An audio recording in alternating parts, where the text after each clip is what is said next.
Assalamualaikum warahmatullahi wabarakatuh.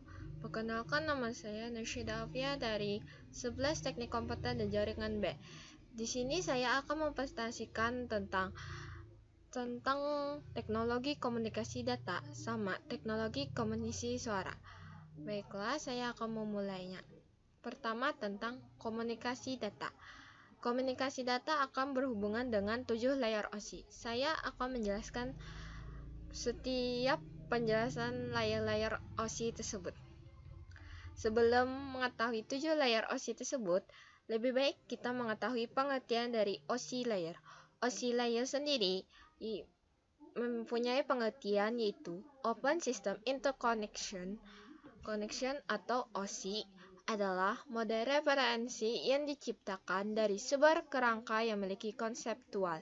Namun, saat ini telah berkembang dan menjadi sebuah standarisasi khusus berkaitan dengan koneksi komputer. Tujuan dari pembuatan OSI layer adalah menjadi model rujukan bagi setiap vendor atau developer.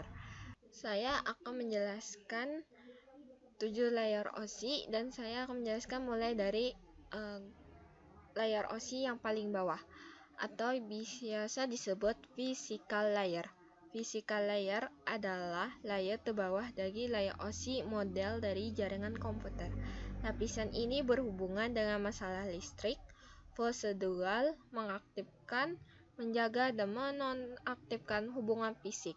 Contoh standarisasinya yaitu maksudnya mentransmisikan data binar melalui komunikasi. Contohnya seperti 10 BSD, 100 BSD, dan RS232.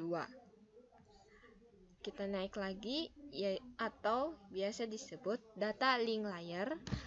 Lapisan kedua dari bawah dalam model OSI jaringan komputer yang dapat melakukan konversi beberapa frame jaringan yang di dalamnya berisi data yang dikirimkan menjadi bit-bit yang tujuannya agar dapat diproses oleh lapisan fisik.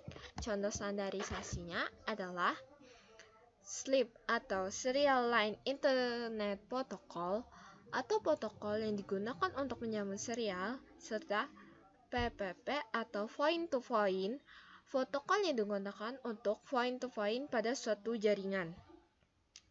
Kita naik lagi atau biasa disebut network layer. Network layer adalah layer atau lapisan yang bekerja di antara data link layer dan transport layer, tergantung pada proses yang sedang berlangsung.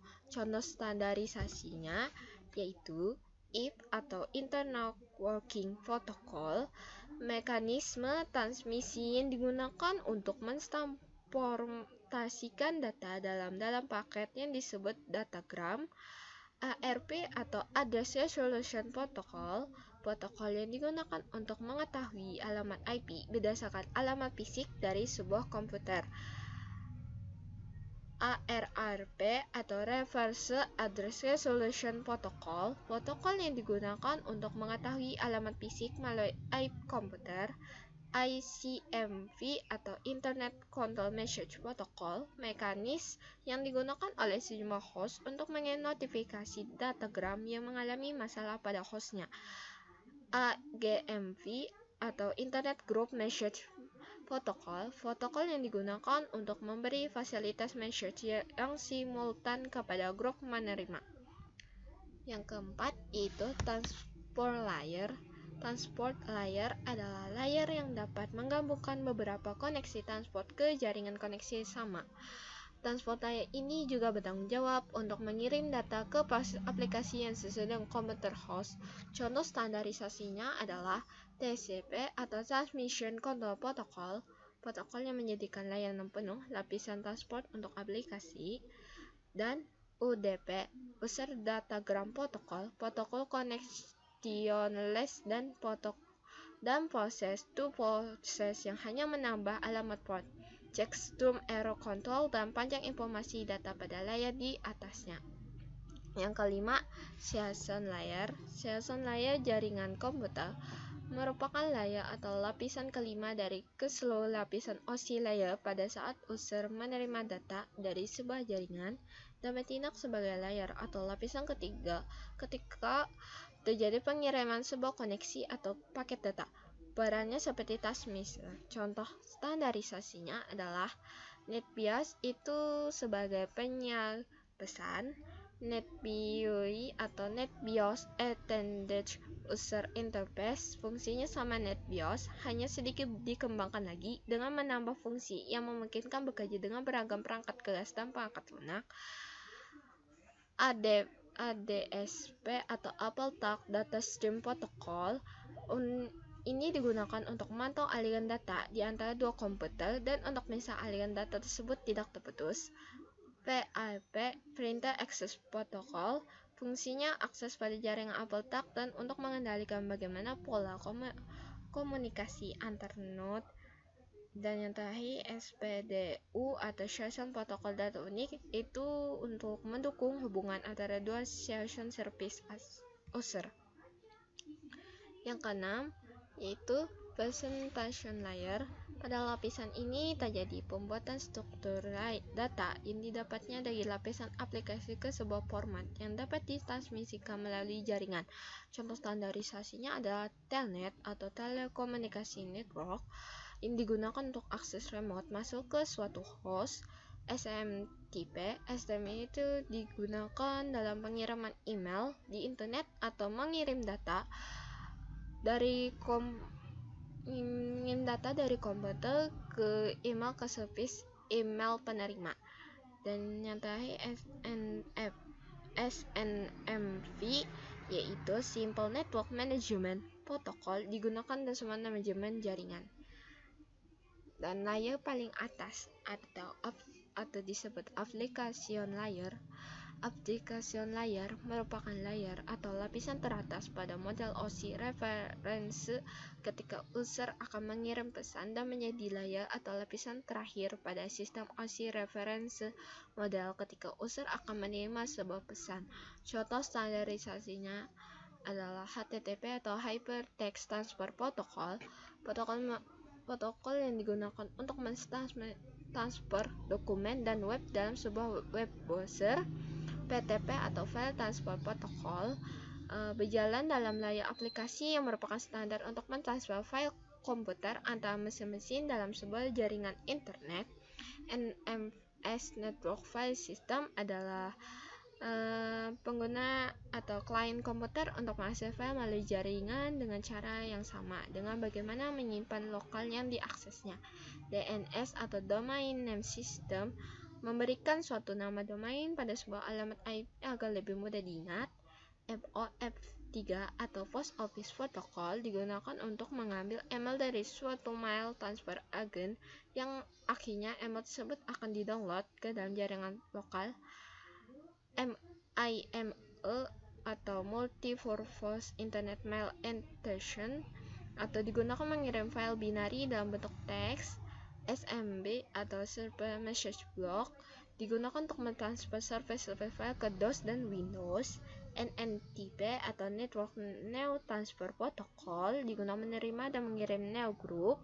DHCP atau Dynamic Configuration Protocol layanan memberikan alamat IP kepada komputer mintanya secara otomatis. Itulah komunikasi data yang bisa saya jelaskan. Yang kedua, materi kedua adalah tentang komunikasi suara. Komunikasi suara itu berhubungan dengan Radio over Internet Protocol, yaitu sebuah teknologi sistem radio yang menggunakan standar Voice over IP atau biasa disingkat VoIP dan bekerja melalui perangkat lunak maupun keras dalam memperluas jangkauan high. RoIP memungkinkan adanya multi komunikasi dengan banyak frekuensi serta berhubungan dengan perangkat komunikasi. Berbeda dengan sistem komunikasi dua arah seperti telepon, RoIP memiliki stasiun pangkalannya secara fungsional mengirim sinyal kepada seluruh mengakses RoIP. Repeater radio amati dapat menangkal sinyal dan mengirim radio yang tidak hanya terbatas pada wilayah tertentu. Sekarang saya akan jelaskan tentang base station atau lebih disingkat menjadi BTS. Adalah singkatan dari Base Transceiver Station atau dalam bahasa Indonesianya itu stasiun pemancar. BTS kadang disebut juga base station, BS atau dan radio base station RBS. Tugas utamanya mengirim dan menerima sinyal radio ke perangkat HP dan mengkonversi sinyal-sinyal tersebut menjadi sinyal digital untuk selanjutnya dikirim ke terminal lainnya untuk proses sirkulasi pesan atau data. Yang selanjutnya, IP Gateway. Gateway itu adalah perangkat dalam komunikasi yang berfungsi menghubungkan suatu jaringan komputer dengan satu jaringan komputer yang lain dan lebih menggunakan protokol informasi yang tidak sama. Yang selanjutnya, IP Interface. Interface adalah sebuah titik wilayah permukaan di antara dua zat atau benda berbeda bertemu. Interface juga digunakan sebagai metafora atau membahas antar benda. IP interface merupakan elektronik yang menghubungkan kabel nirkabel dengan perangkat nirkabel yang berfungsi sebagai pengontrol. Alat terakhir yaitu repeater.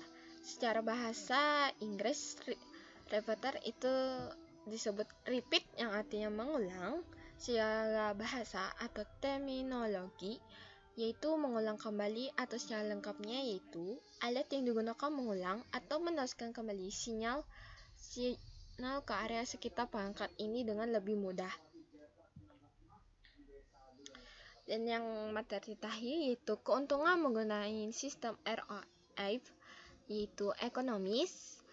Pertama adalah ekonomis, mengurangi biaya penyewaan salur telepon untuk remote dan dikontrol base station dengan menggunakan standar koneksi internet yang telah dipasang di area tersebut.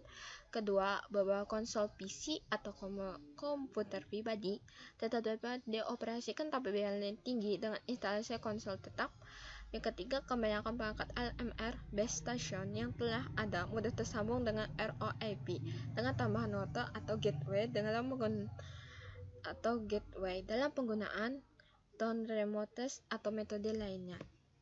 Keuntungan yang keempat yaitu base station control dapat digunakan di mana saja. Akses internet terkoneksi dengan jaringan baik secara lokal, nasional maupun internasional. Yang kelima, aman digunakan dalam percakapan grup dengan koneksi antara radio dan bentuk komunikasi lainnya termasuk jaringan telepon maupun komputer. Yang selanjutnya keuntungannya secara geografis atau sifat komunikasi independen, dan keuntungan yang terakhir adalah media yang sifatnya kaya, misalnya terdapat dalam gambar dan peta yang dikirim dengan perangkat terdapat IP. Segitu aja yang bisa saya jelasin. Maaf bila ada kesalahan. Saya minta maaf sebesar-besarnya. Wassalamualaikum warahmatullahi wabarakatuh.